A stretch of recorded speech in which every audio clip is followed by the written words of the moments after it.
সকল প্রশংসা মহান আল্লাহ তাআলার। আজকে আপনারা জানেন একটা বিজয়ের দিন। এই বিজয়টা আমরা গতকালকে অর্জন করেছি। এই যে ছাত্র শিক্ষক জনতার যে আন্দোলন, একটা কোটা সংস্কারের আন্দোলন পরবর্তীতে যে এক দফা আন্দোলনে পরিণত হয়েছে, এবং তার পরিপ্রেক্ষিতে আপনারা জানেন যে বাংলাদেশে স্বৈরাচারী সরকার তার অবসান ঘটেছে।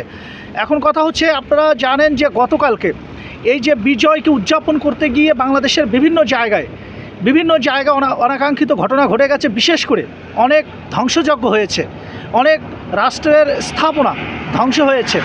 আমি একটা কথাই বলতে চাই যে আপনারা জানেন যে মহামান্য রাষ্ট্রপতি উনি কিন্তু নির্দেশনা দিয়েছেন যে যারা কারারুদ্ধ হয়েছে, কারাবদ্ধ হয়েছে, বিশেষ করে আন্দোলনকে কেন্দ্র করে মিথ্যে মামলায় যারা জড়িত হয়েছে, যারা কারাগারে গেছেন, তাদেরকে অনতিবিলম্বে মুক্তি করে দেওয়ার জন্য উনি কিন্তু একটা নির্দেশ দিয়েছেন। যার পরিপ্রেক্ষিতে আজকে আমি একজন আইনজীবী, আমি নিজেও অনেককে আমি জামিন করিয়েছি। এখন কথা হচ্ছে, আমি গতকালকে দেখলাম, আমি ফেসবুকেও দেখেছি যে বেশ কয়েকটা কারাগারে এই যে দুর্বৃত্তরা হামলা করে সমস্ত যে আসামিরা যারা ছিল, অনেক সাজাপ্রাপ্ত আসামি, সবাইকে বের করে দিয়েছে। শুনেন, এইভাবে যদি কারাগারে যদি হামলা করা হয়, এটা কিন্তু বড় একটা ক্ষতি আমাদের জন্য নিয়ে আসবে। এই কারণে আমি বলবো যে কারাগারে এখানে কিন্তু অনেক সাজাপ্রাপ্ত, অনেক দাগী আসামি, অনেক বড় বড় আসামি, অনেক দুর্নীতিবাজ, তারাও কিন্তু এখানে রয়েছে।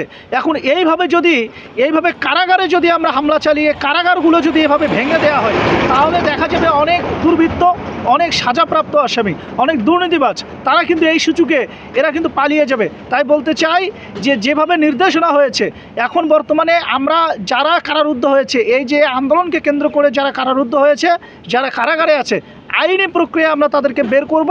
সুতরাং আপনারা কেউ কারাগারগুলোতে আপনারা হামলা চালাবেন না।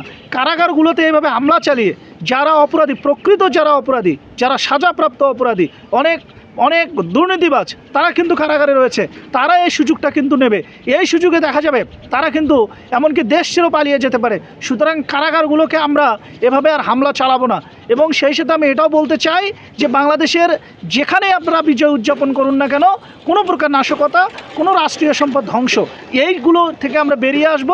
কোনো মানুষের, শুনেন, দীর্ঘদিনের মানুষের একটা ক্ষোভ, এই ক্ষোভ থাকবে, কিন্তু এই ক্ষোভের বশবর্তী কাউকে আমরা করব না, এই ক্ষোভের বলিতে কাউকে আমরা পরিণত করব না। এই ব্যাপারে আমরা সজাগ থাকব। আমি বারবার বলেছি, যারা সিনিয়র সিটিজেন রয়েছেন, যারা নেতৃবৃন্দ রয়েছেন, যারা বিভিন্ন রাজনৈতিক দলের যারা নেতৃবৃন্দ রয়েছেন, আপনারা এই মেসেজগুলো দিয়ে দেন।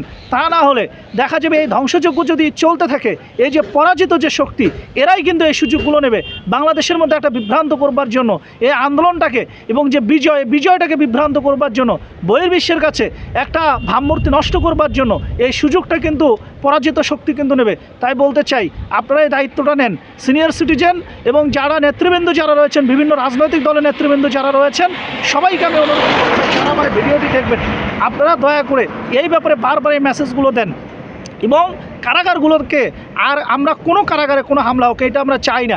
আইনি প্রক্রিয়ায় যারা কারাবদ্ধ হয়েছে, যারা এই মিথ্যে মামলায় যারা জড়িত হয়েছে, এই যে আন্দোলনকে কেন্দ্র করে সবাই জামিন পাবে, এই নির্দেশনা মহামান্য রাষ্ট্রপতি দিয়েছে। শুধুমাত্র সময়ের অপেক্ষা এবং আইনি প্রক্রিয়ায় এটা হবে। তাই বলতে চাই, আপনারা এই ধরনের নাশকতার দিকে যাবেন না। ভালো থাকবেন, সুস্থ থাকবেন। আল্লাহ হাফেজ।